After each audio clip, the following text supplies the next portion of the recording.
The stomping grounds of southwest Utah proved a perfect landscape to stomp around on the new Juliana Furtado. With 130 millimeters of travel, front and rear, and a difficult-to-define category, testers were able to see how the Furtado performed on both the cross-country route as well as the big bike loop. I've always loved this bike. I'll just come right out and say it. I mean, since the first version of this, I find this bike to be so playful and fun out on the trail.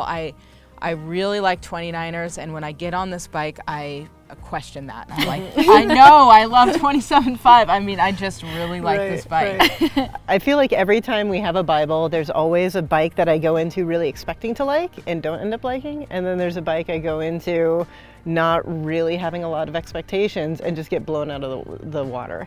And for me, that was this bike. I hopped on it and ended up riding both our XC course and our bigger trail course, and I got up and over more on this bike than I have on any other bike I've ridden so far. Yeah, I mean, it's a 130, and I was really surprised at how, because the courses kind of seem more sort of fit for 29ers in a way, I felt like this bike really, on the technical climbing, I was really impressed with it.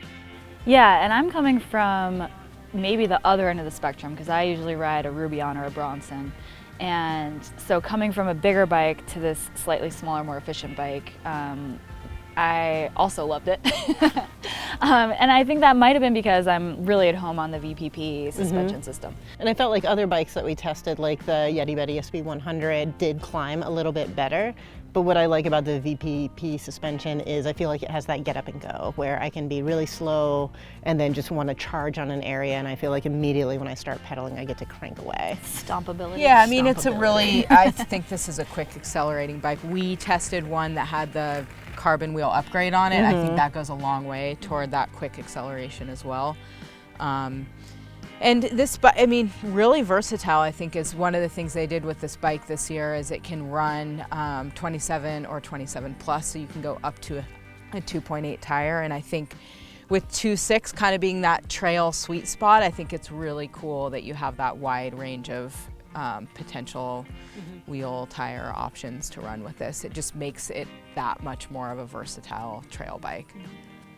Yeah, versatility is kind of the name of the game with this bike. You could take it on bigger stuff, like you're saying, or smaller stuff, and it's going to be efficient and it's going to be fun. Though the VPP platform still isn't perfect, it is still powerful.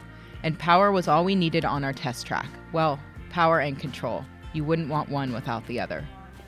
What I noticed when I got on it was how well it tracked. It was like it was reading my mind. I could just I didn't even have to think about a line. I would just consider it, and then it was like there, you know? And doing it well. I felt like it made me look good. And I do feel like here we have no shortage of loose, fast corners. It's taken me a little bit to get back used to those, but I felt like this bike, I could lean over a lot more. I could throw my knee out. I could believe that the tires were going to stick and that the suspension was going to carry me through. Yeah, playful was a word that came up a lot when we were talking about it earlier. Like you want to explore different parts of the trail on it. But you were saying you felt it was a little challenging to get the front end kind of active when you were descending a bit? Right, yeah, so I like to kind of manual off little rock drops and stuff like that, and I feel like the wheel was a little slow to come up, and partly because it's a little bit of a slacker bike, so I really had to throw my weight back. So that's something to consider if that's your style of riding, for sure. And I believe this one has a 66.5 head tube angle, so it definitely is a little bit more on that slacker side, which you can feel on those slow technical descents, but then you can also feel it when you're trying to lift that front end. And there is a flip chip, geometry flip chip in this bike that would slacken it. I mean, you could run it even slacker. Right, which again speaks to the versatility of this bike, because they really wanted you to be able to use it for whatever you wanted to use it for. One of the things Juliana did this year too was they are making this an aluminum frame, and the extra small comes in aluminum too, which is something they've never done before. So it's kind of nice you have that. I mean, you can get into this bike in aluminum for $2,700, which is pretty incredible. Did you guys feel like this compared to sort of other bikes we were riding, or kind of where it fit in, or who would be the right person for this? Yeah, I think the ideal rider for this bike is someone who is committed to riding and is excited to spend a lot of time on their bike. I wrote in my review that it feels like a long-term relationship sort of bike.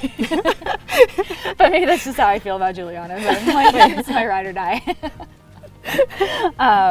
But yeah, it feels like the sort of bike that you could use for a lot of different trails, a lot of different uses.